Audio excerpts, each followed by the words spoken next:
I just want to say thank you so much for being here. We love meeting new people and also seeing our old friends. I'm really excited about the panel tonight, and as a musician, I want to say just Music Portland and Music Oregon, our founder, Mara McLaughlin, is here tonight. Really nice to see you and Philip. Yeah, thank you. And but anyway, our movement is to support musicians and the businesses that support them as well, and it's all a big ecosystem. So I'm going to hand it over to Cynthia, who's going to tell you a little bit about the venue you're in tonight. Okay. Hey, everybody. So good to see you. Welcome to the Artichoke. Love to have your group here and all different groups. It's really great for us to welcome you in. We're curious always who's here. Are any of you here for the first time at the Artichoke? Yeah, cool. So this is, we do this kind of programming sometimes Monday and Tuesdays, but Wednesday through Sunday, typically, we're a live music venue. So check out the shows and come and join us for some of the great music. So we are a nonprofit organization.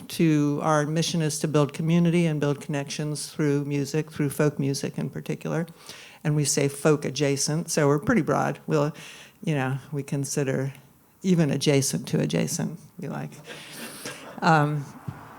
And we are largely volunteer run in the venue in particular on typical nights. So we're always putting the word out if anyone's interested in volunteering at Artichoke, talk to me about that.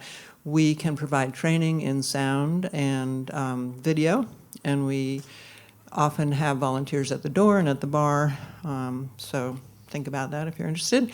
And we are a 501c3 charitable organization, so we bring in a little bit of earned income through the ticket sales and classes and the store. But we do depend on donated income, really, to keep the doors open, to cover all our sort of shared expenses, rent, and all that necessary stuff. So if you're looking for worthwhile organizations to donate to, think about Artichoke. And anyone who's here who may already be a donor to Artichoke, we really, really appreciate it. Makes a huge difference. So that's about it. I can tell you about the bathrooms, or you want to tell folks about the bathrooms? You can tell about the bathrooms. Okay. All about format. All righty. So there are 3 bathrooms. There's one right here, which is fine. We usually ask people not to use this one during a show, but this isn't really a show. But there are 2 more out towards the store. At the back of the store is another accessible one, and then there's one up a half a flight of stairs. You'll see it as you walk by. I should just mention, obviously we have the live music venue. We do have a store as well where we mostly consign instruments, so we're kind of hopefully helping with the creative community, bringing those musicians' instruments in and selling them and offering the bulk of that sales back to the musicians or the owners. And music school as well, so mostly stringed instrument musics, individual and group, and other things as well. Check the website if you're interested in any lessons. We support musicians all, at every level. And beginners, we do open mics and sound circles to give folks opportunities at the sort of beginning of their learning curve, and then all the way up to really experienced, both local and traveling musicians that we love to have here at Artichoke. So that's the deal. Enjoy your evening, and thanks again for being here. All right, thank you. Okay, so the format tonight is going to be that we'll have a panel discussion. Good to see you. I saw somebody new came in. You'll get introductions here in just a moment, but we will go ahead and let the panel speak. There'll be questions and answers with the panel. And then I'm going to pull that microphone down here, and if you have questions at the end and you want to come ask them, we'll have some time at the very end for that. Also, I'm going to just introduce you to Tim Wilson, who is our board president, and he can tell you anything that I just forgot.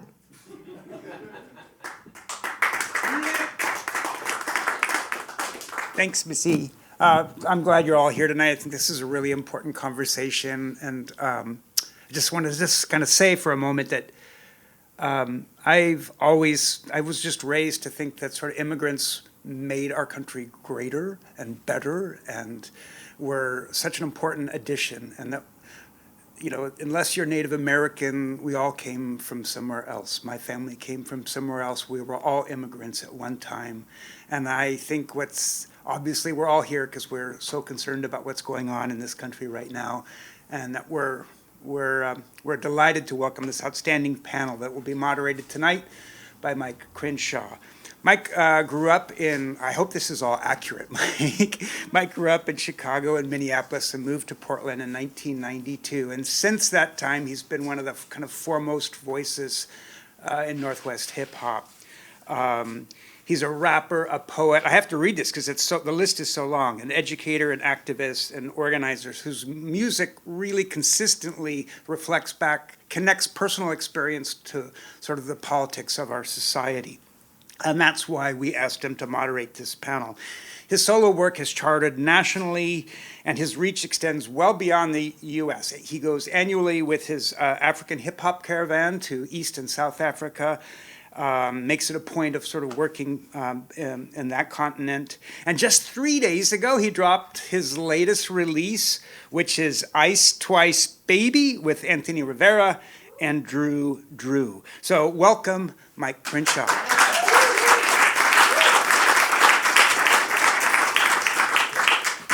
Hey everybody, thank you for being here. Thank you for hosting us, Artichoke.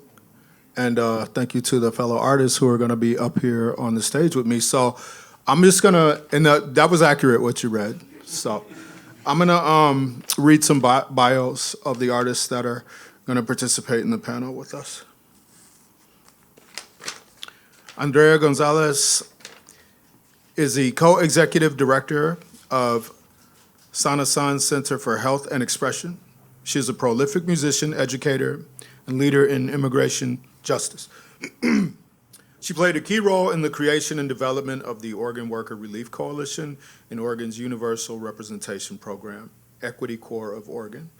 She also organized multiple legal clinics to expand access to limited legal services for underserved communities. Make some noise for Andrea González.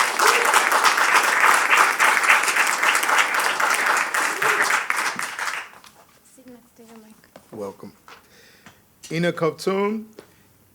Inna is one of the leading authorities on traditional Ukrainian folk music, a master of music, folklore, and ethnography.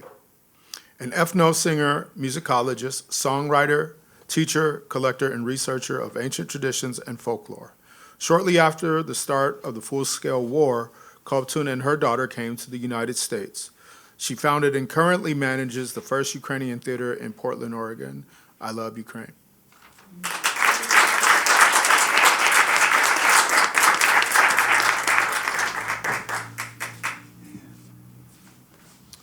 Welcome. Okaidja Afroso.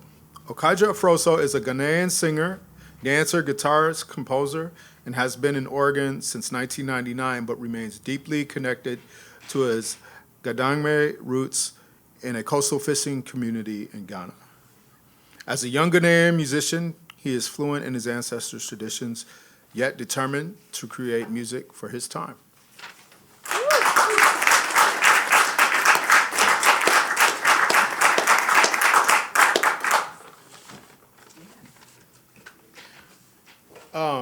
So our format, I'm gonna ask you guys some questions and you're gonna answer the questions.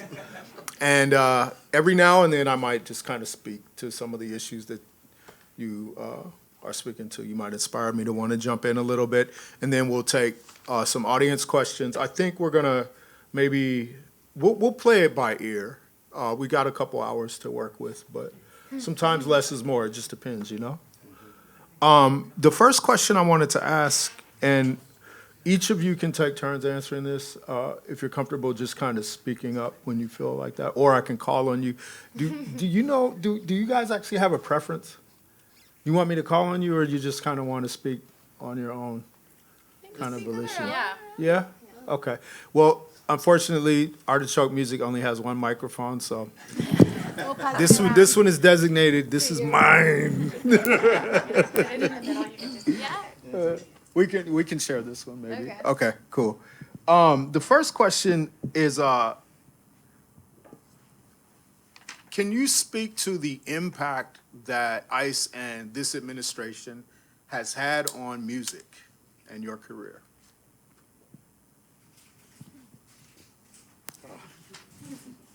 Yeah.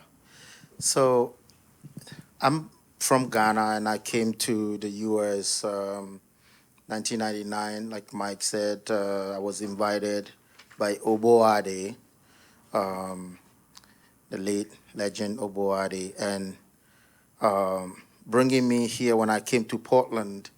It was so nice. Everything, funding for the arts, everything was right there. We went to a lot of schools and performances. And fast forward, I started doing my own programming and also bringing people from Ghana to perform with me. And when I started, which was like 4 years ago, right after COVID, when I brought the first people, it's been getting harder and harder.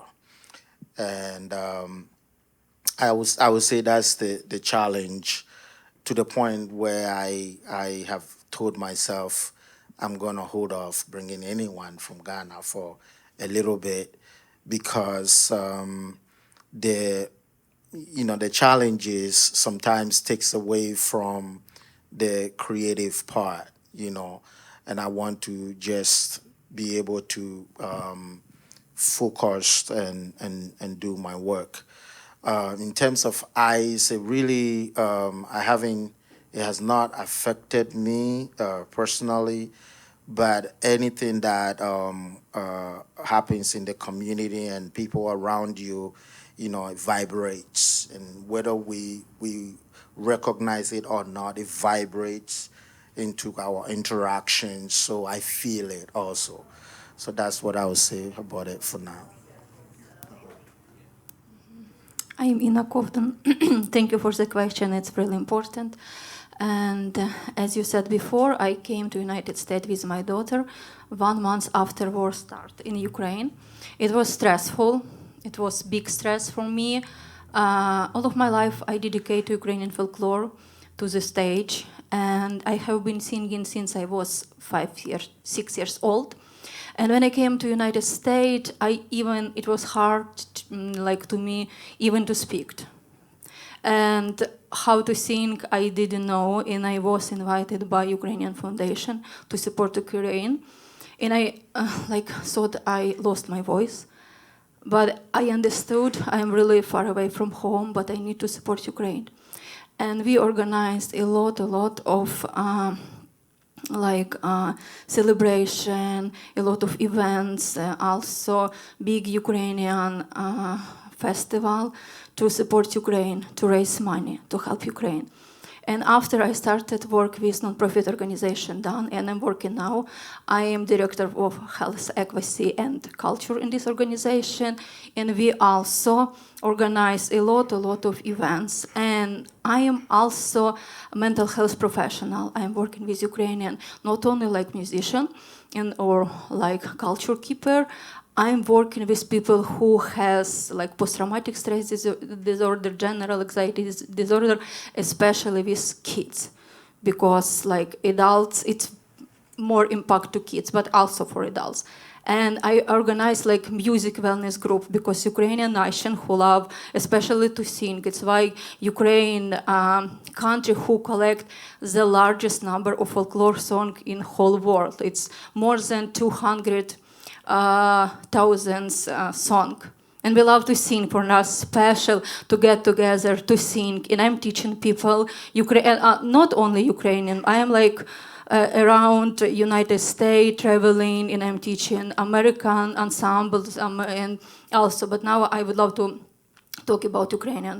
But with this hard time with ICE, like was question, it's so hard to keep people together, because people really scared For example, 22nd of February, it was in Pioneer Square. We organized with my organization event to support Ukraine. 4 years. A lot of people didn't come because of ice, because of scared. And also I was one of organizers for concert.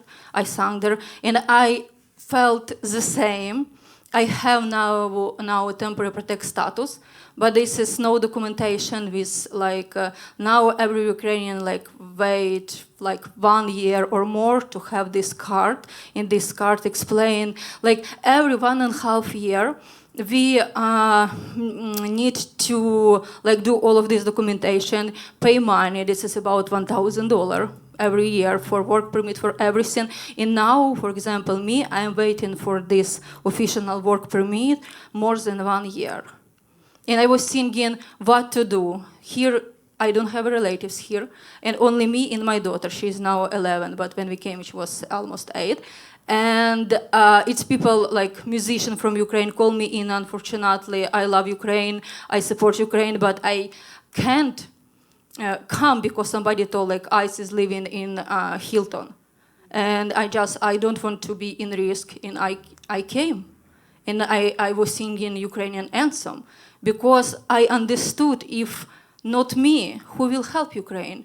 People need to know war is continue because some people thinking is everything okay. No, people in Ukraine lives under attack every day. Doesn't have, for example, here we have nice weather. Now in Ukraine, minus, a lot of snow. People, kids, without electricity, without nothing. It's yes, it's really scarce time. It's really important and. For us and conversation and topic today, it's impact to every, not only for musician also. And one more example, I was invited to Minneapolis to teach people with Ukrainian folklore, spring song and spring dance, as folklorist. But I was need to cancel this because I'm scared to go to airports and to be taken, and I don't know who will be with my daughter and what will be if she has only me. And soon I have a small tour in San Francisco, but I will drive by car, no plane. And to organize some whole event or something, I know people scared to come. Everyone wants to help Ukraine and understand we need to stay with Ukraine, but we don't know what to do and no documentation. And we don't have we don't think what we will have tomorrow. We will be kicked out or something. I think as a musician, as a mental health, I'm single Ukrainian, went through really hard time with war. I remember when I, with my daughter, woke up 24th of February 2022. We were seeing it was 4 a.m. and started bombing. And I was thinking, oh my goodness, this is what, so big celebration. It's like firework, but it's not firework. And when I understood, and I'm living, I have apartment in the 17th floor, and I am open window and see our military plane goes, and I understood this is our military flew to protect our country. War start. And usually, I remember my daughter was in the 2nd floor. It was so hard to woke up her. Usually, it's please, my daughter, my son, I love you, please. And when I just, it's 4 a.m. and she's 7 years old, Polina, we need to do something and go to underground or somewhere, shelter. We didn't have shelter because no expect it can happen in 21st century. And I woke up, she was ready 30 seconds. And she understood it's not funny. It's something happened, not. And I will come back to question, yes, we don't have documentation. We don't know what will happen tomorrow, and we will be kicked out or we will stay here, and also we can't come back home because war is not over, and especially for kids underground at school, it's cold, it's no electricity, no water, and hard time. And thank you. Thank you. Yeah, I think what I seen through my work, it's similar to what you were talking about, that it's people are scared with good reason. Because I seen something just to add, it's when you don't know whether your parent is going to come home or not from work, you have no headspace to think about music class, right? Which is, I think, a weapon of two, ¿cómo se dice? De dos filos? From two ends, I don't know. Yeah, so, because I think some of the most beautiful pieces of art have been creating out of this type of scenario, right? Of trying to be able to challenge those emotions that you're not able to speak with your words, but to challenge them through whatever your art is. But it feels very difficult. We've seen that through our choir classes, and I think everyone has seen it in this room, whether you're a teacher, whether you're whatever you work, whether you're working at the mall, whether you're working, we're seeing that decrease of people being scared, not wanting to leave their houses with good reason. We're seeing that this administration is not even just targeting undocumented communities, it's targeting everyone that is saying no, right? And we've seen that, and we see that everywhere in the media, and it's creating a great impact in our community in the isolation. Right? Another thing that I could speak about that my peers here have not spoken about yet, it's also who I personally, as an artist, I'm a cellist, I have a project with my husband, and personally, I don't even know how to promote our shows with everything happening, a new thing every day, that it feels so exhausting, because some of us don't have the privilege to go home and just turn this off. Like, this work is our life, right? Immigration is not just what we try to do to connect through our arts, right? It's our life. It's our family. So even in those kind of spaces, who has a time or a headspace to sit down and compose when I'm worrying about my own family making it home safely? But at the same time, I feel that it's what we should do.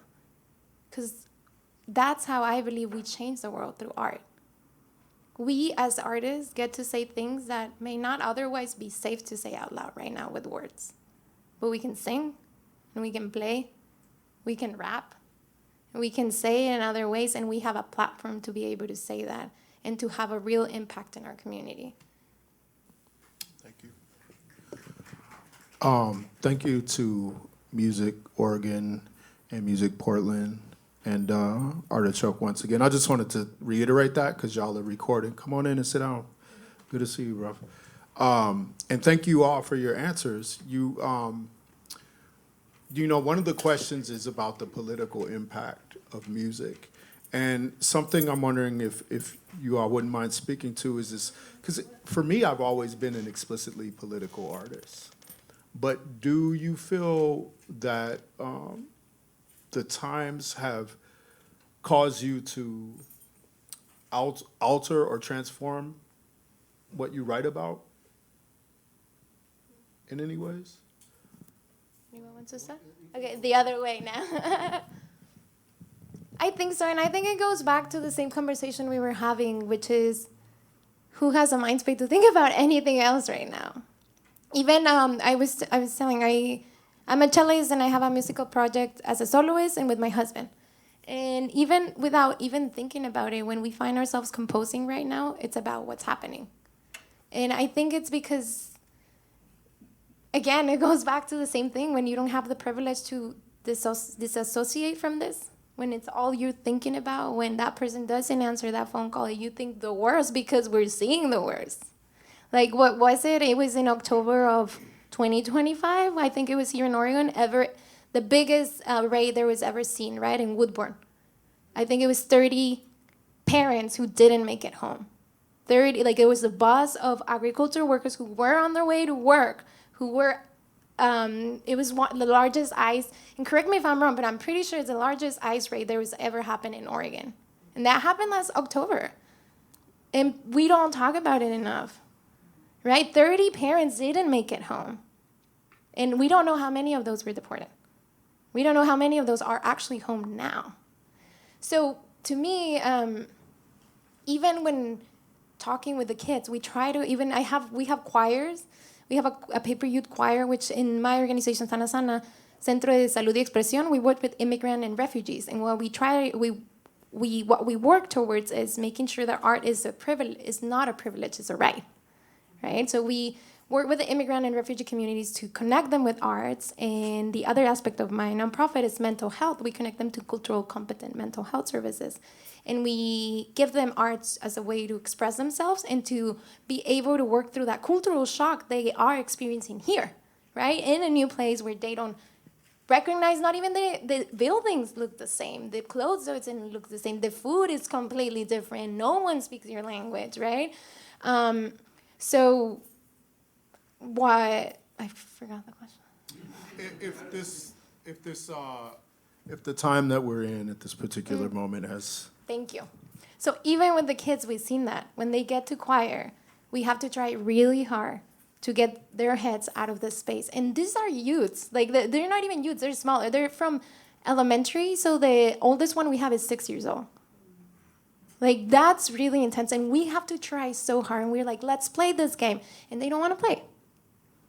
Because who wants to play when you're worried about whether your parent's going to come home or not? Like, we're forcing our young generations to grow up in a way that they shouldn't, right? Because of the context. So I think it has been a part of everything. It has changed completely all of my work because it's all around it now. And I think it should be because we live in an administration that has made it very clearly that immigrants are the number one target. So we all have to adapt to the situation. And to my work, it meant that. Pivoting everything towards what's happening and how can I best support my community to heal. Yes, I would love to add about kids, and first about my daughter. One time, a few months ago, she told me she is scared to go to school because somebody told her eyes can take her from the school.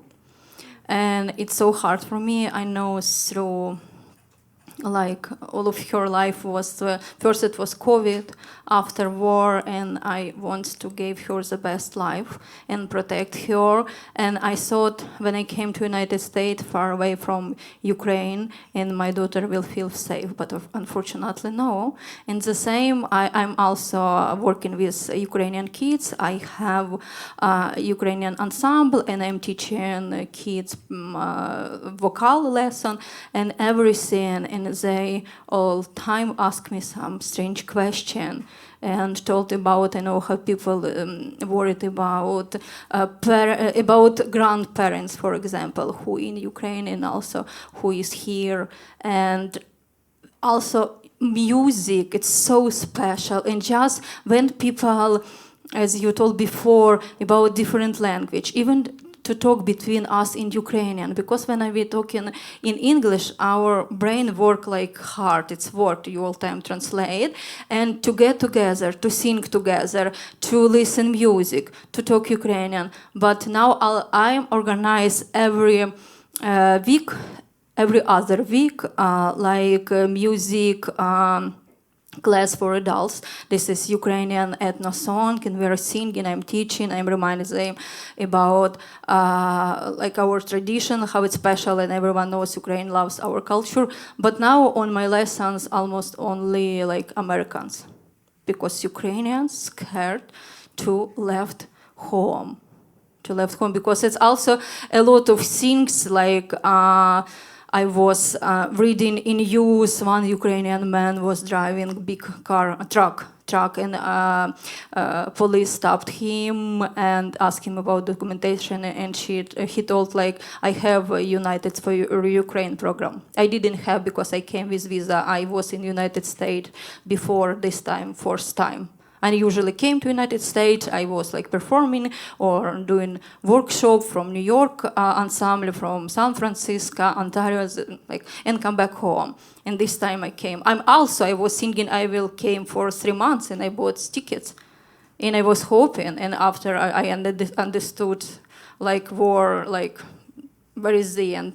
Who knows? And I asked government about temporary protect status for me and for my daughter. And it's hard. It's really hard. And how I started, we was hoping be far away from home. And I know when I ask a question in my wellness group, music wellness group, what for kids, what is your dream? And they told me, our dream, can we move Ukraine close to United States, from like far away from Russia? And now we like don't feel protection here.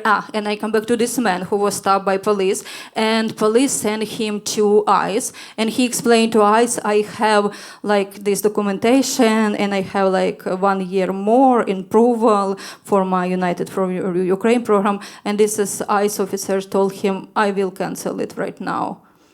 And I don't know how much it's true, but before, like between Ukrainians, it's news like, and everyone's scared. People can't go to work.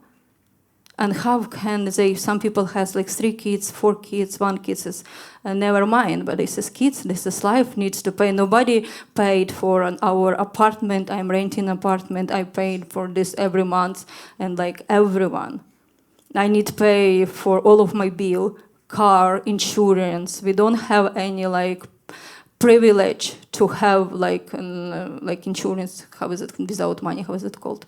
Government. We pay everything, but if we are waiting for 1 year for work permit, and scary, like go scary for a walk sometimes because I'm living in city center, and I know like yes, it's hard, but we are brave.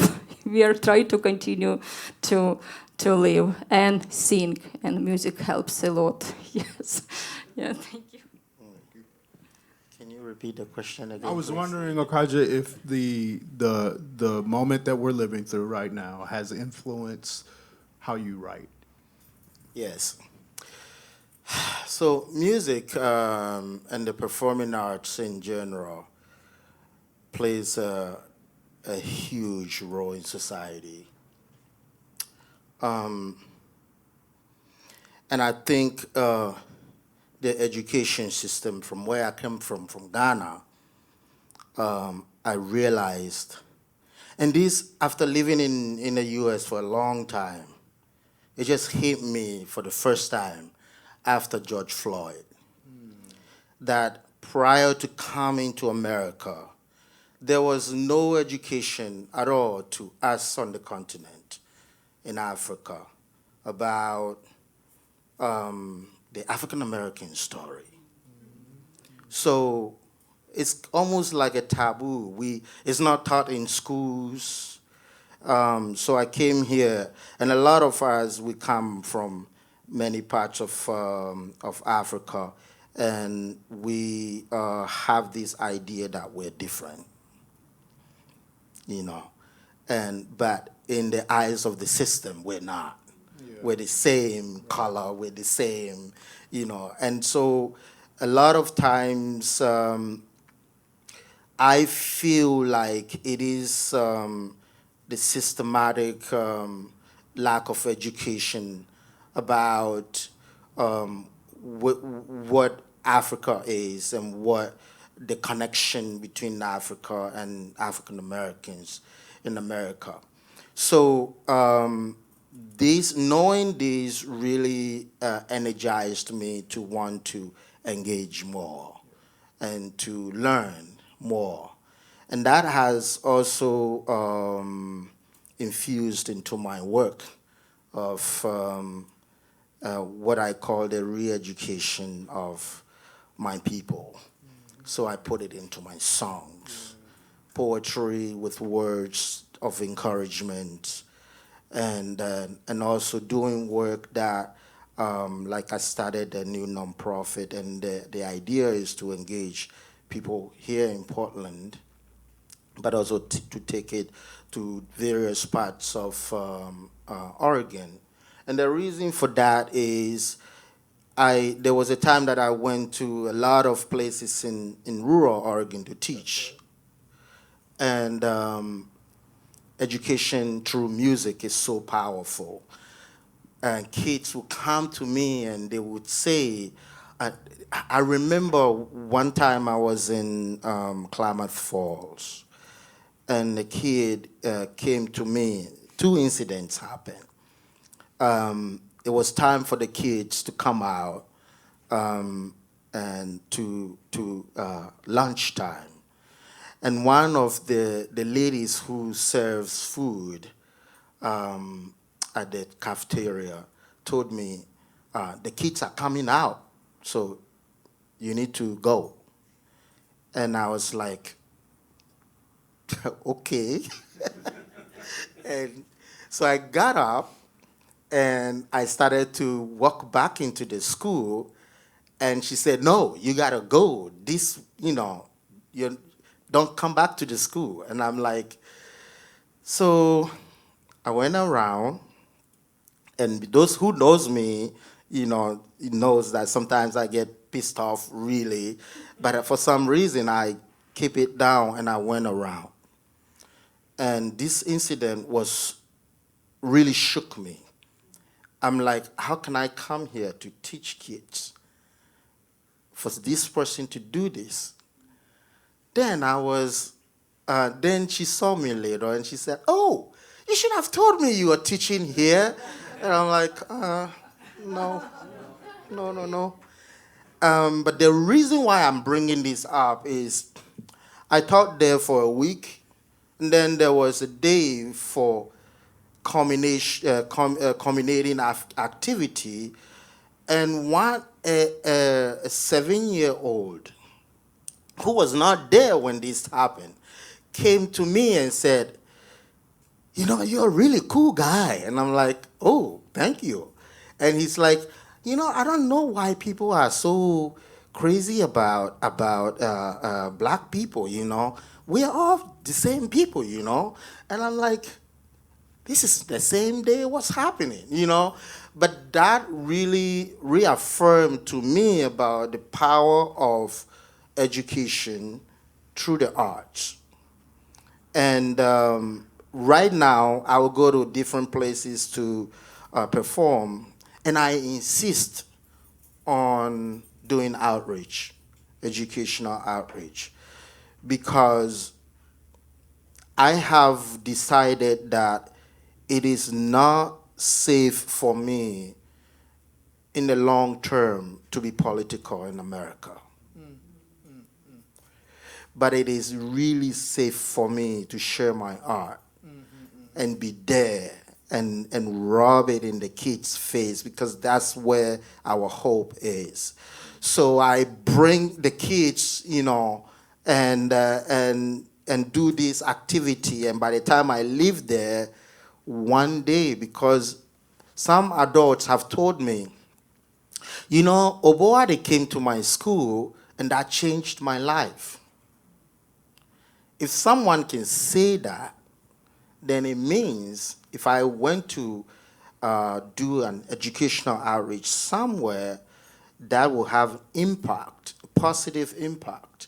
So instead of, singing songs and like, hey, look at the government, talk about it, I put it in my work because it's more safer for me. Right. I don't want to be at the airport or working somewhere and say, hey, we want to check your Facebook and Instagram and TikTok, feed and what you were talking about. But if I put it in my music, if I put it in my work, then they really don't have it much. So that's where I lean more towards when I'm creating. Thank you for saying that. Yeah. I just, y'all inspired me to speak to it. I can't really hide because I've had explicitly political, anti-racist, anti-fascist music for most of my life at this point. So over the course of the past year, I've been, thinking about what happens if they show up on my doorstep, and if we're in an environment where historically, prior to this current administration, any black human being going with them when they've already exhibited for centuries that their intent is to kill us or torture us at best, right? It's a very heavy thing, but I don't feel like I can change who I am now, right? But just being up here with the three of you is encouraging, because what I see is people who have the power to represent large groups of people who might not feel comfortable speaking for themselves. And ultimately, it occurred to me that the only way for me to actually be safe is to continue to step into this space and to be vocal, because the more of us that are vocal, the safer we all are, right? Many festivals have been canceled. Missy, you told me about, they canceled Juneteenth in Bend. There was a Latin music festival that was canceled in Madras.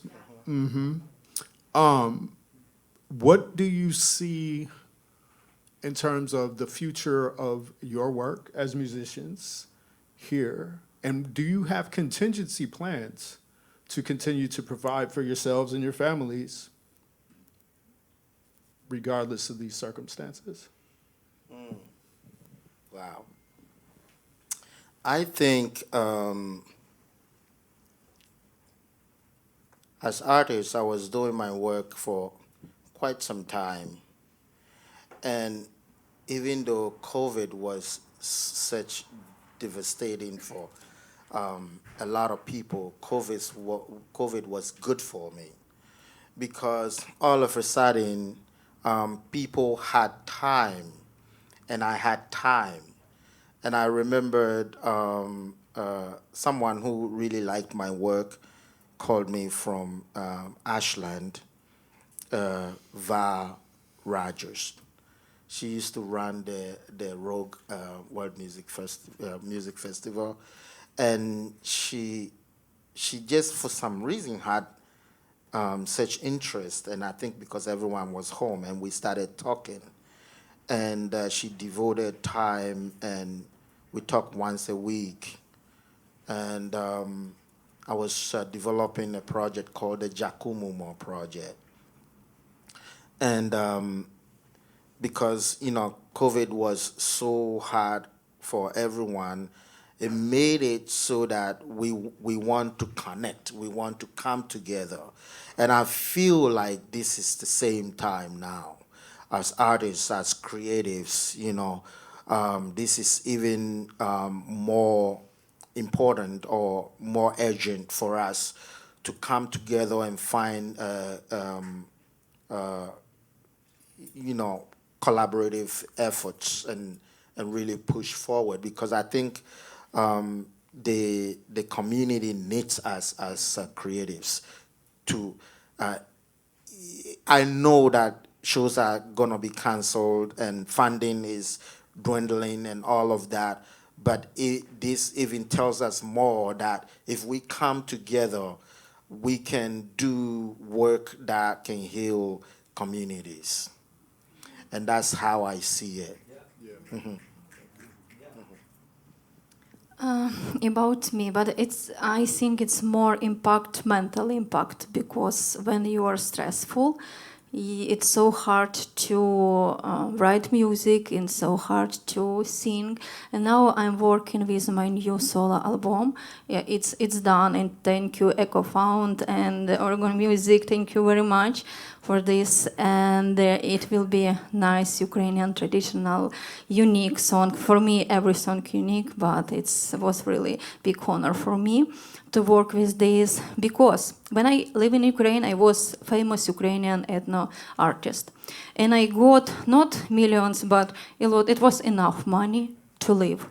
And I was artistic director of government famous Ukrainian academic folklore ensemble of dance and music songs, and I was artistic director. I had like 120 artists. This is professional orchestra, professional choir, professional dancers, and I was doing a lot of program. We was traveling.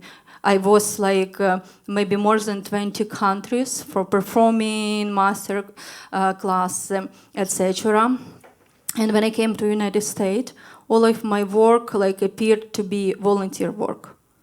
Like everyone, no, I can't say used me, but it's sometimes like volunteer. And when you understand you need to, for survive, you need to earn money somewhere else because you're doing a lot of performance, you're doing a lot of organized events, but you don't have money. And you also, I spent like 16 years music school, college, university, master's degree. It's appeared like now I'm volunteer musician. And to sing, and I told here is Mike, I called him my producer, but musician. He take care about my music. Really appreciate him and. For help me to realize and I told him today, like I was working there I was artistic director in during day, and after I was deputy general director national orchestra, and also I was a musician and soloist ethno rock band starter everywhere, and I had a lot of ideas, a lot of songs, but now for me when I woke up I'm stressful, what to do, where is my TPS approval? Where is what to do with my daughter? I don't know what will happen tomorrow. It's like really mentally strong impact to create something, and how to think and to look backward when you had beautiful life. And also I can't leave United States because for people who has temporary, I can leave, but I can't come back. But I'm not ready to change something, especially my daughter got used to be here, and she is speaking English much better than me. my English is perfect, and and to say her, okay, we will leave to Italy or somewhere, I don't know, who is happy to see Ukrainian, I don't know. And here also it's it's mentally really, really hard, because for our creativity we need to have inspiration. Where to get this inspiration when you don't know will you have tomorrow work or you won't have something. But my album, thank you, it will be it's beautiful, and I'm so happy I did it. Thank you so much. Yeah. I love to sing. Anyway, I love to sing. This is give me a lot of help, to sing. It's mentally really nice. Thank you. I think my work it's not going to change. I'm going to continue working towards changing can I swear? I don't know if okay. It's just changing that fucking wrong narrative that immigrants have right now. Because it's everywhere. We got the president of the United States, the fucking president, saying all immigrants, calling us rapists, thefts, cartel members, you name it, monkeys. They're calling us, everyone. And you think, no, nobody believes this. Let me tell you, people believe this. People in Oregon believe this. Closer than you think. So what I have dedicated, and I thank you for naming that, this has been happening since forever, since pre-Trump. Right. This has been happening towards the immigrant community, just silence. I think this is the first time we have a president that is so vocal about the actual immigration work that you named it does not work. The immigration system was made to fail, to let people hanging in open sea to drown. You name it. You got to pay fees, you got to pay attorneys, you got to pay TPS fees, you got to pay application fees, but you can't work. It's a system that was made to not work. And we got to call it out. And my work is not changing. They're going to have to take me. They're going to have to kill me. They're going to have to drag me out of here. Because I understand the privilege that I have to be here standing up and speaking to you all today. And I understand the ancestors that open up the space for me to be here. And I hold them with me all the time. It's been a long day. Very much. But to that point, what I wanted to say is that the work's not changing because it has to keep going. Because we got to do it for people that don't have the privilege to be here, to speak up. Because they're not longer here, because they're incarcerated, because they don't have the ability to speak up safely. And now we got to be very careful about the type of work that we do. And I'm very proud that I actually learned this style here in Oregon. Here in Oregon, I was taught what community center is. Community center, to those who don't know, is centering your whole work into the community you're serving. But to really center it, you have to commit to it. It's not easy, it's uncomfortable having those conversations, but you gotta have them, right? You gotta question, if you're not making someone uncomfortable, something's going on. If everyone likes you in the room, something's happening. You're Right? a drug dealer. Huh? I'm just, Like no, and I want to really name that, because it's not just about offering the space. It's not about offering the services. It's about making the space for jobs that were not made for us. It's to be that groundbreaker, to be that leader in the community, to be the first one, and to show and use that privilege to open up the space for people that don't get that opportunity, and really center them, give them leadership opportunities. And that's why when Mike was talking about my biography, about what I do, I have a really hard time putting it together, because I like to do a lot. I really do. And it's all centered about what my community needs. I know that real change happens with art, but I know that these are not common times. We need more than that. We need everyone. We need everyone calling your legislators, demanding to protect their neighbors. Because this is not happening, if your mentality is this is only happening to immigrants, it's happening to everyone. Because guess what? Immigrants are not rapists, are not cartel dealers. There's some, just like in any. Immigrants are teachers. Immigrants are lawyers. Immigrants are any kind of like workforce related that you want to name it. So it's not just hitting immigrants. When someone is detained, it's hitting you. It's hitting your community. It's hitting your neighbor. And it's getting closer than you think. And guess what's going to happen when they finish with all the immigrants? Do you think they're going to be saved? Like, do you think that they're going to just be happy? Right? No. And I can't remember the exact, if someone remembers, please say it, but the exact quote, but it's when they're done coming. first they came Keep for, from it. then they came for, and then they came for, and yeah, then they came for me. Yeah. Yeah. And that's the thing, and that's the reality that's happening. So to me, to where that question is, my work is not changing, and I'm going to commit to helping my community, and I'm going to commit to use my privilege to open up the space for others that don't, and to continue fighting this wrong narrative that does not represent us at all. A couple of things have come up, and I know we want to take some questions from the audience, but y'all inspire me. I'm wondering if maybe, Andrea, you brought your cello. Yeah.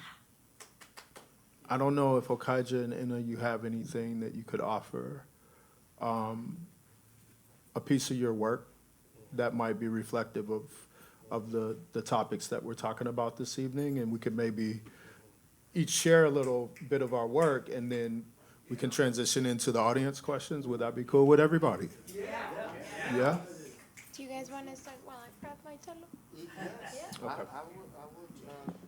Also, I want to also say something. America is a special place, very, very special place. Lots of us immigrants come with one idea. And a lot of times we are able to develop that idea to something concrete. This is a place, I always say, this is a place that swallows you or lets you blossom. But it doesn't come easy. You have to work at it. You have to. I came here, you know. This is a joke, but when we came to America, and a lot of times when we come, we want to leave the people who brought us, right? And I guess Oboade and Yakubu Ade have had so many people come and leave, and they will have this joke. It's not a joke, but he said, when you were coming, you came with just a castanet, you know. Even you didn't even come with a castanet, and now you want to leave us. And I always tell people as a joke, But really, I came with nothing, with just a suitcase. I've been able to develop myself and become a better person for myself and my community. And so immigrants come here and better themselves, and we want to give back. So I just wanted to also mention that. I don't have an instrument that is physical, but I see my voice as the most important instrument I have, all of us. And it is my favorite instrument. And there is a song that I wrote. I wanted it to be old. And if I went to fetch water from the river and I was taking too long, would you come and look for me? This is a question for your loved ones. If I went to the market and I was taking too long, would you come look for me? If I went into the woods to look for wood to make us fire and I was taking too long, would you come look for me?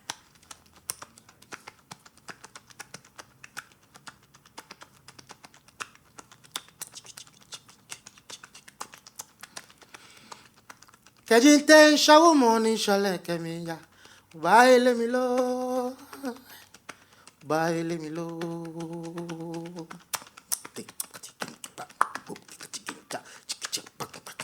Kajinte fawu moni fale kemiya, baile milo, baile milo.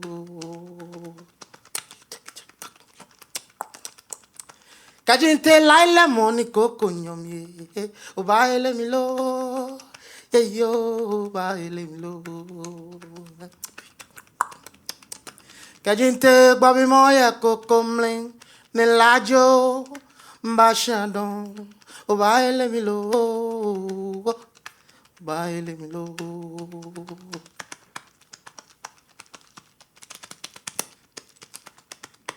Kajinte babi moya kokomle ne lajo mbashano baile milo, oh baile milo. Kokonyomi fa consumi namoko aile mio kokonyomi fa consumi namoko aile mio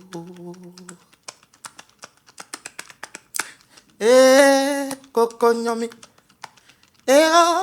fa consumi namoko aile mio kokonyomi fa consumi namoko aile mio.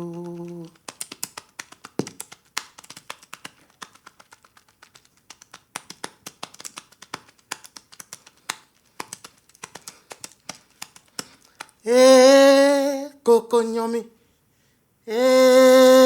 fa consumi namoko aile mio.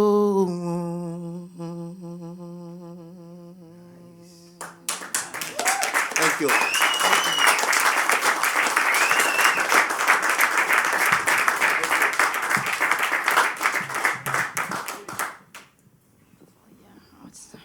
It's amazing. Thank you so much. Yeah.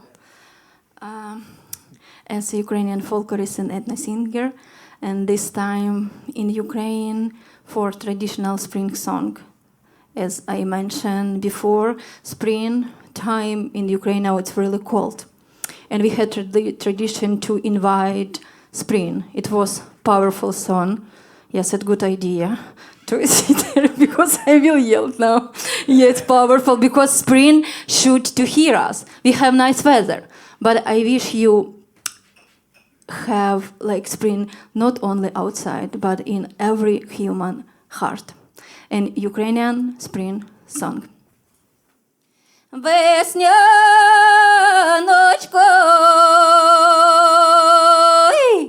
паня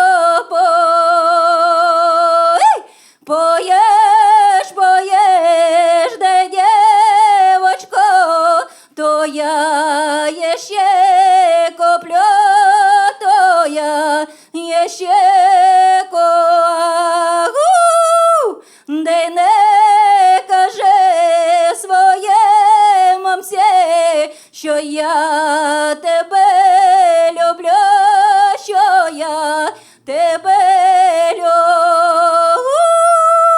весняночко.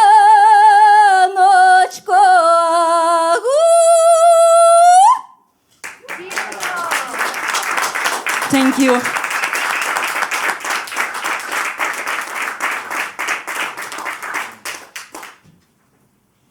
Thank you. This next song, it's an arrangement I made from an actual piece from a composer that is called O Canto de Cisne Negro, which is the Song of the Black Swan by Heitor Villalobos. Villalobos was a Brazilian composer who believed that music should come from the people, not from institutions. So he learned from traditions, from folk songs, and he learned from voices of people who often were ignored. So this is part of a larger ballet, and this is the scene where the black swan comes to the, my husband, but this is the scene where the black swan comes out of the sky and shows the sailor the dangers of the sea. So it's saying like, you gotta change the plan or you're all gonna die. So feels relatable, right? Like tonight. So I took this piece because I love it, and I made an arrangement to what's happening today. So I made a performance that is called A Performance for the Silence, a song for the silence, and include excerpts from that song. And when I did this, I still do this, and I present this outside of ICE in macadams. And I've been performing it for many months now, and it's an act of political, it's using music as a political tool. Because I want to send a really clear message. I understand music cannot tear down walls. It would never do that. But music can actually make people to stop and listen to what's behind them. So Canto de Cisne Negro, a song for the silence, this performance that I'm going to perform, it's a clear message to send. It's a reminder that no one is illegal and no one is invisible. We're all watching what's happening. We're all observing what's happening, and we won't forget. So please, I want you to, before I perform this, I want you to think of someone who inspired you to be here tonight, who wanted you to do more, who couldn't be here, and because that person is no longer here. Please hold them with you through this performance. And this is a reminder to use our privilege to speak up to what's happening today. And I know, right? You're listening to a bunch of musicians and you don't get music.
Once again, make some noise for our guest.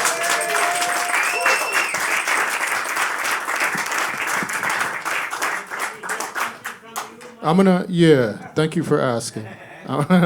You know I'm gonna spit a few bars while I'm up here. I have like Missy said, I have a video called Ice Twice, Baby, that is specifically about the ICE situation, and it just dropped, so please look for it on YouTube. And we didn't want to mess around and get all bent out of shape with setting up the screen, so I'm gonna just do it a cappella. This features Anthony Rivera and Drew. But you just gonna hear my part. 5 alarm, fire bomb, firestorm, firearms. Don't mean a thing to the rising sun, I might be wrong, but life goes on. Some of the forces come into orbit, kerosene flares, Zippos, torches, barbecue grills, backyards, and porches. Some of us are warriors and others are lawyers.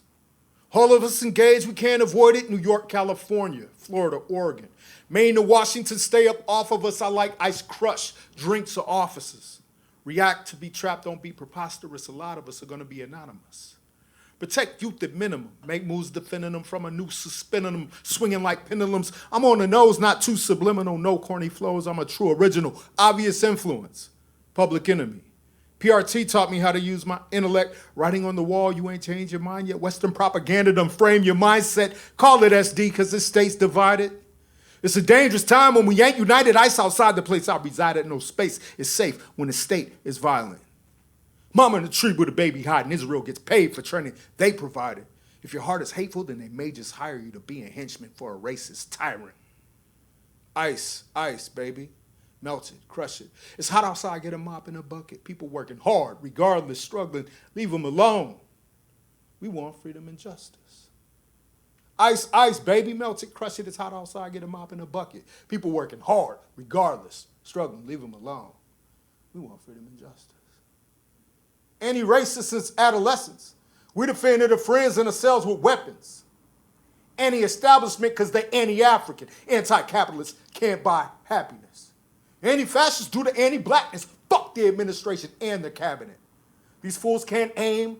Who'll take a stab at it? Hit him in the abdomen. Slash his catheter. Don't let fear oppress you. Peer pressure. Don't succumb to stress trying to be impressive. Better know what's best. Go get some rest. Oppression is present no matter who's elected. These uniformed terrorists won't protect us. Bless the ancestors. Death to oppressors is more to humanity than whatever the West is. We chant down Babylon and make it festive. Ice, ice, baby. Melt it, crush it. It's hot outside. Get a mop in a bucket. People working hard. Regardless, struggling, leave them alone. We want freedom and justice. I said, ice, ice, baby. Melt it, crush it. It's hot outside. Get a mop in a bucket. People working hard. Regardless, struggling, leave them alone. We want freedom and justice.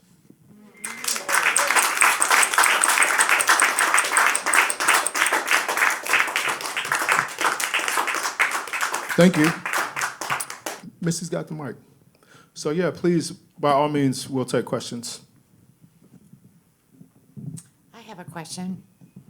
So I think Mike just answered that he has a project that came out last Friday. Then you also have a Tanzania project coming out. But I was just wondering if each of you have anything that is coming up related to your art that you'd like to share with us so that we can continue to get to know you and be in relationship with you and your music. I have the mic. Okay. Yeah. So I think 3.5 years ago I released my a trilogy, the first edition of the trilogy, the Jacomomo project, and then followed by Abo Eding, and then the third edition is called Sabala, which I'm still working on. Thanks to Music Oregon for the support. I'm still working on it. I also take people on trips to Ghana, and the first one will be in August to go and celebrate the culture and have a lot of knowledge about another country in a very profound way. And then I also have Makola Performing Arts, which is a new nonprofit that I just started to do work here in Oregon. So yes. Thank you. And I will share my album will appear really soon, and I will have concert in Ashland and also in California, a few concerts when I can release my music album. And I'm also artist of Oregon Folk Network, and it will start from our conference with my colleague. And we will have a big concert that will be 17th of April. I invited two my friends, professional folklorists, because when I am singing Ukrainian folklore song, this is solo, but usually this is polyphonic for 3 voices, 4 voices, and I invited them. And we will have concert in Portland, Lincoln Hall, 17 of, please come, I will be really happy to see you. It will be 40 years since Chernobyl disaster. Everyone heard about this, but we would love not do like tragic in Ukraine. It's like everywhere bad time, we are poor people. No, it concert will be about hoping. If even through this hard time, our song is alive. And Chernobyl polyphony is really beautiful. And you will have opportunity to hear it like trio, and also we will have Mike, he will play vibraphone, guitar, and a lot of instruments, and also Ukrainian really a professional and famous bandurist.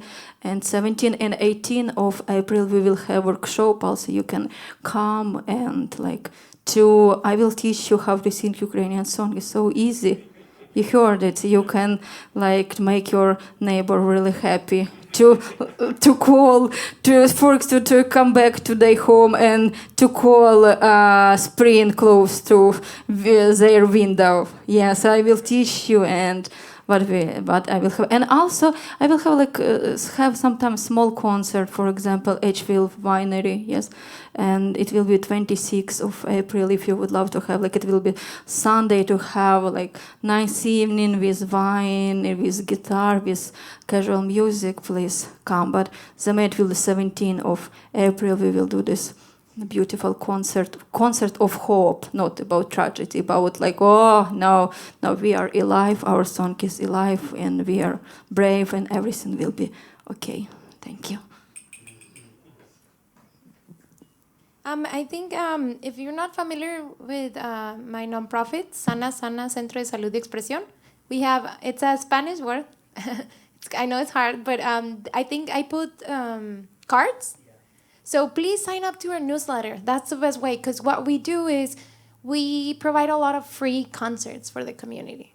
So, because again, our main goal is to make sure art is a right and not a privilege. So our next free concert, it's happening the last Saturday of March, which I think it's the 28th. The last Saturday of March, yeah, I'm pretty sure it's the 28th at 6:30. And it's at downtown Portland at the Expensify Bank. It's a really cool place. We got it. It's a 100-year-old bank from when alcohol was prohibited. So there's a bunch of secret cabinets. It's a really cool building. And we're going to do a concert of ambient music. Every year, every concert, we change it because it's about giving to the community every type of art. So this one's going to be ambient music. I'm going to be opening up the show with cello solo. And then a DJ from Mexico, from Ciudad Juárez, Ritmo Espacial, is going to be taking us in an ambient set. So please, it's free. You just have to register. So please sign up to our newsletter. Another one that's coming that I want to share with everyone is we're starting free classes for youths. The classes are starting tomorrow, so wish us luck. But if you know any youth who's interested, this is a class about composition. The trick about this is that it's in Spanish. So it's this one specifically is targeted for the Latin community. So it's going to be free Latin classes, 14 and up. So if you know anyone, go to the website. The last concert I want to share is my husband and I, we have a project together that is called Collar de Lunas. It's called Moon Necklace in English. In Spanish, Collar de Lunas. And we play on Sunday at 6:30 at La Verne, which I learned is different because I was telling everyone we're playing at the Burn. No, at La Verne. So it's free too. Come check it out. What we do is a lot of instrumental. I play the cello, I sing. We use a lot of pedals. My husband plays the piano, he sings. It's just me and him, a lot of loopers, and music in Spanish. Go listen to music in a different language. It's fun. You'll get a positive experience. So we have one this Saturday at La Verne at 6:30, and the next one is on March 28th at the Expensify building for free at 6:30. Sign up to our newsletter. Thank you.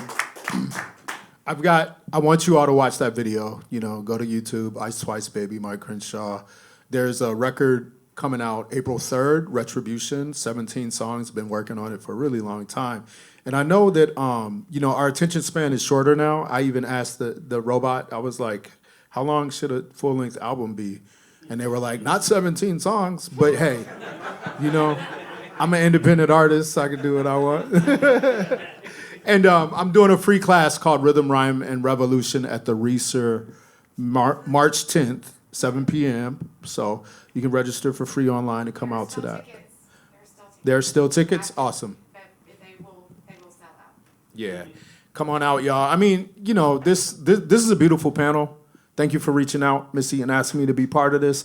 Like I said, I'm encouraged by this. How many of us are often at demonstrations and political rallies and such? We need more artists, because I think the spectrum is a little bit deeper when there's art involved. We need to center art. And I know you can relate to this. Often people plan events and they invite artists because they hear people say, bring more art. But then when you get there, the artists are fucking sidelined or the sound system is messed up or whatever. You see what I'm saying? So again, thank you all who helped make this happen. All right, let's take some questions from the audience here. Hello, this was, I was avoiding traffic because I live in Vancouver, and I thought, let me go and see what my committee members, Mike and Andrea, are doing tonight. And this was such a pleasure, so thank you all. I got more than what I thought I was gonna get, so thank you. My question, I'm in the field of philanthropy, and I know that in this moment, the administration is targeting a lot of philanthropic organizations too, who are supporting culturally specific, racially specific grant making, whether it's to the arts or wherever. Are you feeling that pinch from the philanthropic community, or are you experiencing philanthropy exploring ways to be more creative about how to fund your work in this moment? I know that a lot of national grants have dried up, but locally, what does it look like in the philanthropic community? Do you want to start or should Shona has heard from me all day, but I think I love that question, so thank you. I think we've been experiencing, I got introduced to the philanthropy world through Sana Sana, since I jumped into as co-executive director. So it was since last July. So I think it's been a learning curve, especially now, because there was a moment, I think it was last year, I want to say like around November, where it was like anyone that was a nonprofit or any organization was under danger of becoming on this blacklist from the government, right? Because you were helping immigrants, so that meant you were helping terrorists. I freaked out. I freaked the fuck out because I was like, oh my God, like they're gonna go after us because we're very publicly about the community we serve. Intentionally, right? Because we wanna, I know there's not enough, but I know there's resources out there. So we really wanted to focus this specifically, Sana Sana, this nonprofit resources for the immigrant and refugee community. So we've always been vocal about it. And it was the first time that it was like, maybe we shouldn't be that open, like that vocal about it. Maybe we should frame it as low income. I don't know, something else, like change the perspective there. But the more that I was seeing that, it was that the more interest there was from the philanthropic world. We were getting reached out by different organizations such as Myers Foundation or different like that they were interested and they want to know. 'Cause what I learned, not telling the only, I don't know if you're the only philanthropist person here, but most of the people that are in this field, most of the time want to get educated on the services you want. They want them to tell you how you do it and how this fits into their criteria, right? To basically, you want to do the work for them. So it's like, look, you should fund me because this and this is under that. So to me, the change that I've seen is the necessity to be more out there. The necessity to do, now I'm like Googling what is a funder's briefing, right? Because I think we should do one. Now we know the different funders that are out there. Maybe we should just get them together. Get other organizations, which is what I'm trying to work with, right? I've been in conversations with Ethos. I'm all about this Spanish saying that it says, haz compitas, haz compas, no compitas. So it's like, make friends, do not compete. So I'm all over, like, if I'm experiencing this, I'm sure other organizations in music are experiencing this too. So why do I have to go one-on-one, one door, right, explaining everything when we should be getting everyone together in community, in collaboration, explaining to the funders why this is a necessity. So that's been the change that I've seen, which is we gotta be more out there. We gotta be out there, we gotta be educating people, we gotta do it together. Like, this is not a one-time thing. And I think it's something that is very similar to what's happening right now, right? To me, it's been more than clear that now, today, the police won't protect me. My community will protect me. And I think that's the experience. I think that applies everywhere, even in the philanthropic world. May I just comment really quickly? Does everybody know that in Oregon that we're really blessed to have this? There's a coalition of philanthropic organizations that are working together for immigrant and refugee kind of giving, and it's the Oregon Community Foundation, the Collins Foundation, and the Memorial Trust, who work collaboratively to serve these very issues. So if you weren't aware, you should be. They're doing really important work to coordinate this funding. So for me, as individual artists, the support has been great. I've had support ranging from the Oregon the Oregon Arts Commission and Miller Foundation, Music Oregon. So that's that part. There's seem to be these focused on wanting artists to succeed here in Oregon.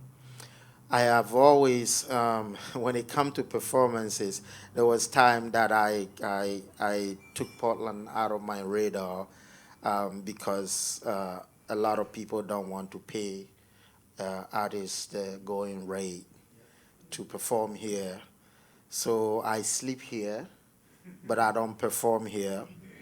But I get funding here to create various projects that I want to.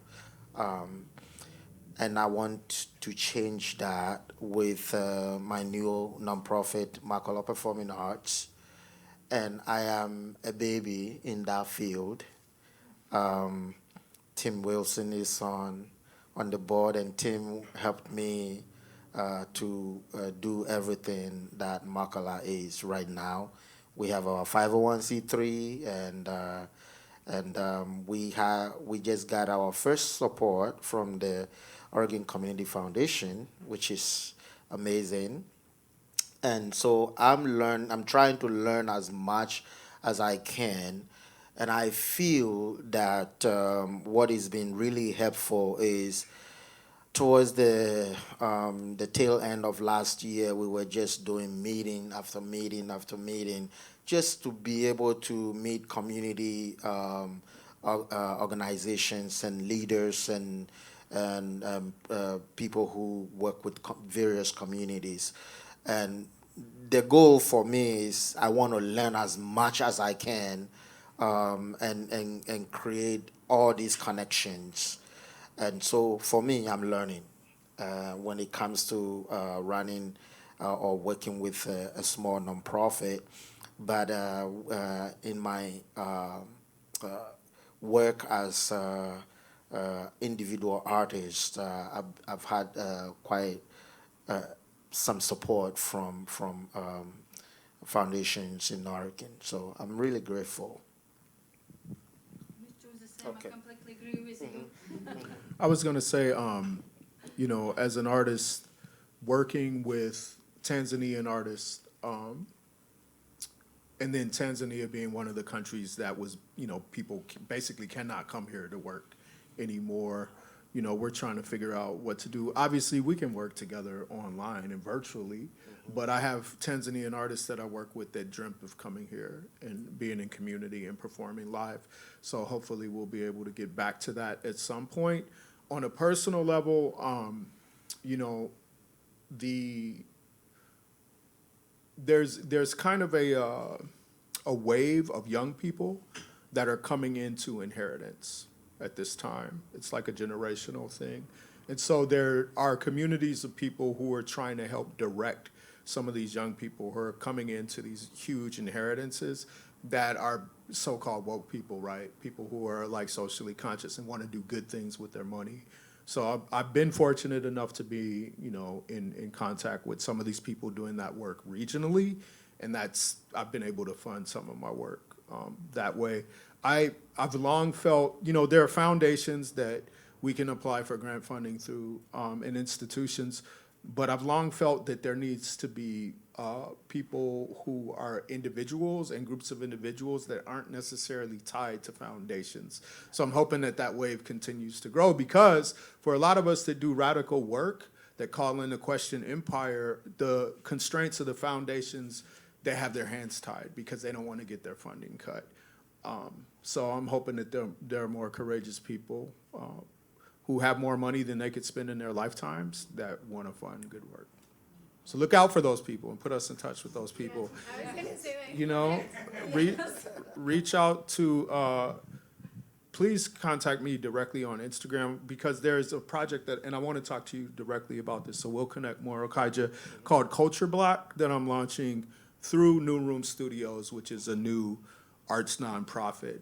And we're going to pick up this work of African migrant communities and African descendant people and Black Americans coming into community together, using art and culture as a tool for building cultural resilience, because we understand that right now the way that we are siloed in our different cultural, ethnic, national, religious communities is actually not sustainable.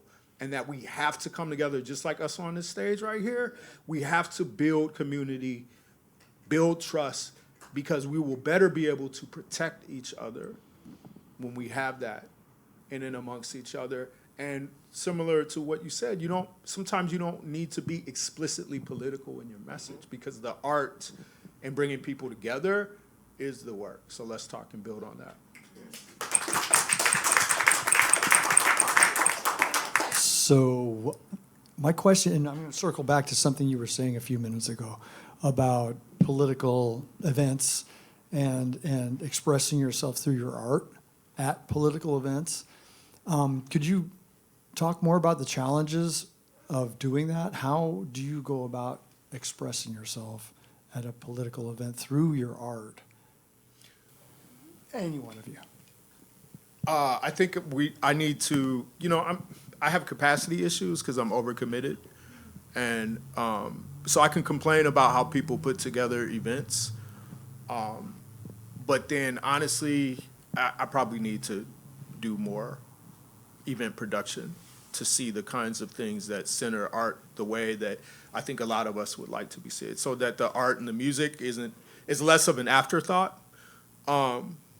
So that's my short answer, but it is a conundrum because I'm already doing so much. So I don't necessarily want to fill any free time with planning events. So I don't know. Yeah. Yeah, keep coming. I'll add a little bit. I try to do a lot of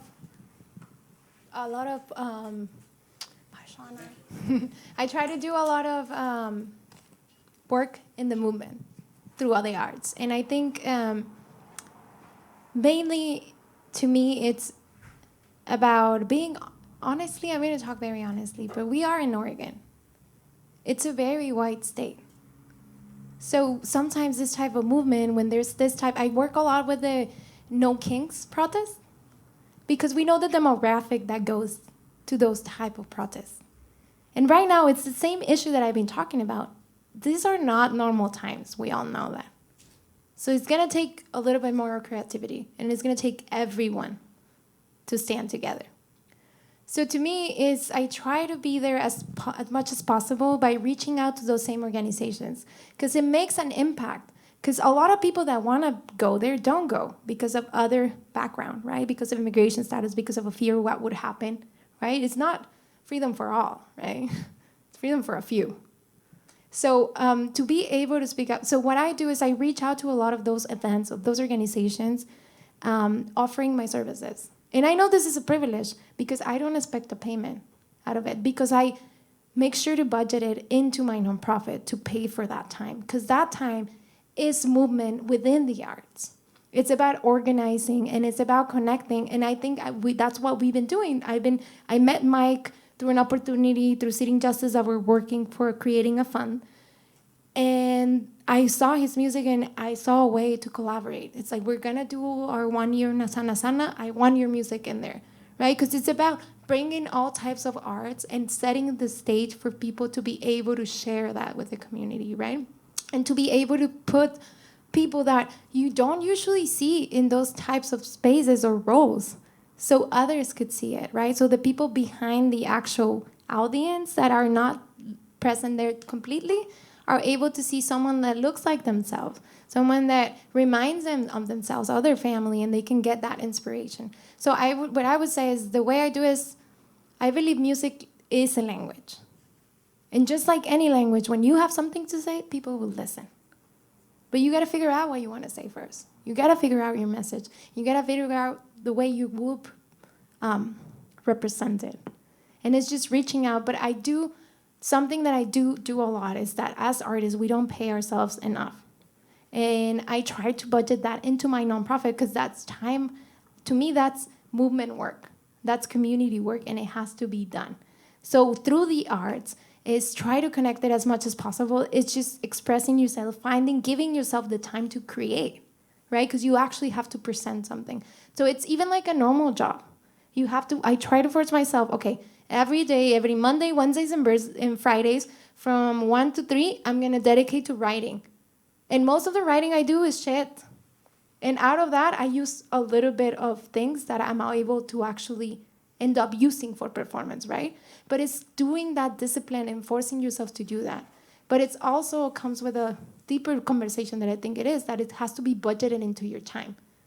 As an educator, even too, right? You have to be active as an artist to be able to stay on top of your game, to share with those students that you will be working. So I don't know if I answered your question, but that's what I wanted to add. And that's the way that I approach it. And I try to message as many people as I can. Don't take that as an advice. Like, put yourself first. But I feel that this time is what it's demanding from us. And I'm going to keep doing it till I have energy. Well, I want to say I've been in Portland, and I brought Latin music for the last 42 years. And it's been an amazing growth. And what I see now, such an amazing growth, not only in the community of dancing and musicians, but I want to really appreciate and being able to meet with you guys. You guys inspire me to be able to try to collaborate with you guys. I'm always been a community activist, even though through work and music is kind of time consuming. But I want to also let you know, it seems a little dark, but I want to let you know that there's a lot of positive. All our shows still have not dropped in attendance. We still have a good 100 plus attendance when we play the casino, 300 plus. So the fear of ICE, we have to try to break it a little bit. I also try to teach our young students to break away. And it's not that the reality is not there, but there's so much darkness to it that I like to bring them a little more joy through music, dancing, teaching them how to dance. So there's a lot of positive still today. So far, Cinco de Mayo has not been canceled either last year or this year. And last year still was a little low turnout, but it still was a successful event. And the Hispanic Heritage Month in September was still well attended. So let's try to give it a little more positive to it than the negativity of it, because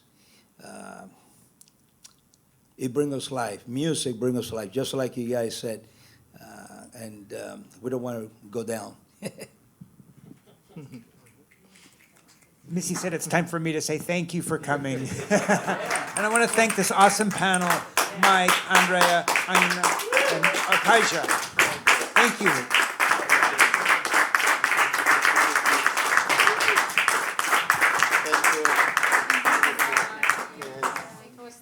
Mike, thank you very much, man.